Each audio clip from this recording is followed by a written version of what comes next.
Gene Wu, a state representative and somehow minority leader in the Texas House, and I'm here to fight for Texans and American people. I like that you are unabashedly about the truth, that you are here to spread the word and not let the right wing control our media. Everybody support Progress Texas, donate to them, do whatever you can.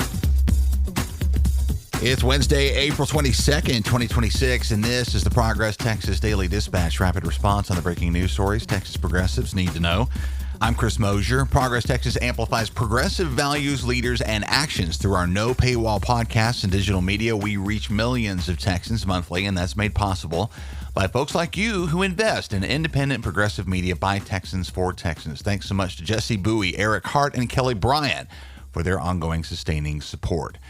We actually start outside the Lone Star State this morning, but with a development in a story that definitely got its start within our borders here in Texas. Reed J. Epstein at the New York Times says there's been a big win in the redistricting battle started by the Trump-ordered and Greg Abbott delivered carving up of Texas's minority voting power for Trump's benefit, and highlighted for the nation by the state House Democrats who broke quorum last summer to slow the roll of that power grab. Fast forward to now, and progressive organizers and Democrats in Virginia are celebrating a significant victory with the approval of a new congressional map designed to neutralize Republican efforts in Texas and elsewhere to rig the national electoral landscape. This win effectively dismantles, at least for now, the redistricting advantages the GOP has been banking on to maintain their tenuous control of the U.S. House. This gain of up to 4 additional blue seats through this referendum in Virginia puts the Democratic Party in position to reclaim control of the U.S. House and establish a robust legislative check against the Trump regime.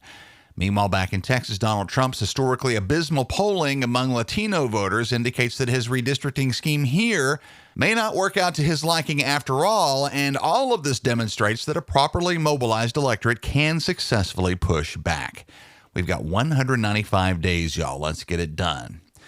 A big day in Houston as a special city council session on the city's ICE ordinance is to be held under the threat of $110 million in public safety funding being yanked away by Governor Greg Abbott just before the FIFA World Cup comes to Texas. Real Juan Belogan at KPRC TV in Houston says that session is set for 9 a.m. this morning at Houston City Hall. Mayor John Whitmire is attempting to navigate a political minefield here in proposing amendments to the ordinance in question in hopes of placating the governor. The original ordinance sought to eliminate a 30-minute detention window for Houston police officers to hold suspected undocumented people they detained on traffic stops for ICE agents to arrive with their administrative immigration warrants. But the mayor's new proposed language risks undermining those very protections by adding a by-agreement clause, which effectively broadens the scope of local police cooperation with federal authorities, and by the removal of language clarifying that administrative warrants lack the judicial oversight required for probable cause.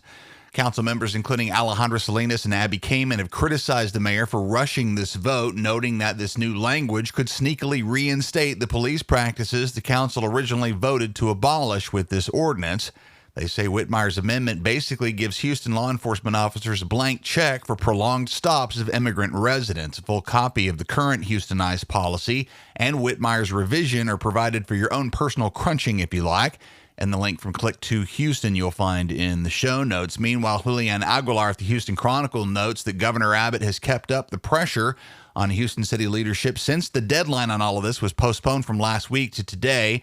And shocker, I know, has been less than forthcoming in his arguments against Houston's ICE policy. Governor Abbott's been using a 19-year-old Houston murder suspect from Venezuela as an example of the failures of Houston's local policies to ramp up his intimidation campaign, but his attempt to link the specific crime to the city's ICE policy falls apart under scrutiny. There's no evidence that the suspect ever crossed paths with Houston police prior to his arrest. This is the usual convenient and inflammatory us versus them sort of rhetoric that further drives a wedge between Houston's Latino community and the police officers charged with protecting and serving them. It's Willie Horton all over again for Governor Abbott.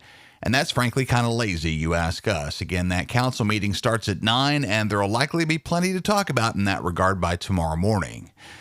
To Corpus Christi, where an existential deadline looms closer than previously thought. Dylan Badura at Inside Climate News provides an update, and it's a dire one. Corpus City officials are now preparing to enact unprecedented emergency water use restrictions as early as this September. Leaked draft documents indicate that the Corpus Christi City Council is mulling a mandatory 25% cut for all water customers, including both regular townspeople and big corporate concerns, which would represent a major impact on nearly 500,000 people and the region's massive petrochemical operations. Local leaders had been hoping to project a timeline extending into next spring, but state officials and hydrologists watching the meters say that's not realistic, as the region's 3 primary reservoirs stand a good chance of running completely dry within this year if current drought conditions persist. Let's recall that this isn't just about nature. This is the end result of a catastrophic and avoidable failure to balance industrial growth with environmental sustainability. Major energy giants like ExxonMobil and Valero consume more than half of the Corpus Christi region's water. And this crisis has been seen coming for a long, long time. It's also triggered a negative outlook from credit rating agencies like Fitch and Moody's. And more tangibly, for everyday Texans living in the coastal bend, the anxiety is palpable as a fundamental threat to their way of life has gone from a topic nobody wants to talk about to the only thing anybody is talking about. There's desperation aplenty.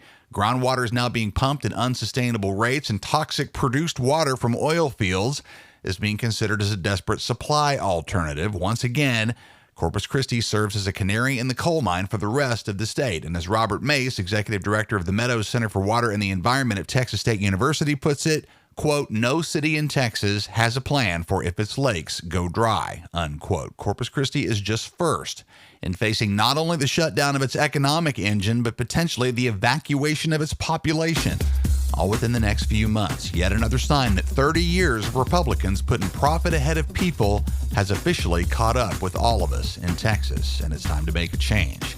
There are not one but 2 Texas elections on the radar right now. Local city elections on May 2nd and the statewide primary runoffs coming up May 26th. Early voting in the local elections is underway now, and for the midterm runoffs, your registration deadline is next Monday, April 27th. Early voting in the runoff begins on May 18th. More on all of this at our carefully crafted voting information website, govotexas.org. And there's a nice online tool from the Texas Tribune that shows you exactly who will be on your runoff ballot based on your address and party in the show notes. Houston listeners, the next episode of our In Progress Roundtable show comes to you on the radio in the middle of a new Thursday afternoon block of progressive political programming. In Progress starts at 6:30 p.m. every Thursday on KPFT 90.1 FM after the Progressive Forum and before the midterm show with Ernest Wittering, and runs a second time every Sunday morning at 11 on KPFT FM HD2. With your support, we hope to expand our radio footprint beyond Houston this year. Click the link in the show notes to make your tax-deductible donation to help us reach new audiences via Texas radio. And we have not one but 2 live events on the calendar right now in both Dallas and the Houston area. First, we'll be in Cypress at the very cool Creekwood Grill for a live podcast taping with new Cyfair ISD board members to talk about their plans to reinstate textbook chapters and other learning materials undermined by their MAGA predecessors. We want you there, but seating is limited and an RSVP is required to attend. This happens on the evening of Wednesday, May 20th. See the show notes for a link to get signed up. And we're also getting ready for our 16th anniversary celebration in Dallas with drinks, light bites, and a fun review of the highlights of our successes over the last few years. Save that date. It's Tuesday, June 16th. And see the link in the show notes to reserve your spot in Dallas. That's the Progress Texas Daily Dispatch for this Wednesday, April 22nd, 2026. Links to all these original stories can be found in our show notes. When lies in Texas are well funded by the far right, your support for fact-based reporting is needed and appreciated. I'm Chris Mosier. Thanks so much for listening. Have a great day. We'll see you again right here tomorrow morning.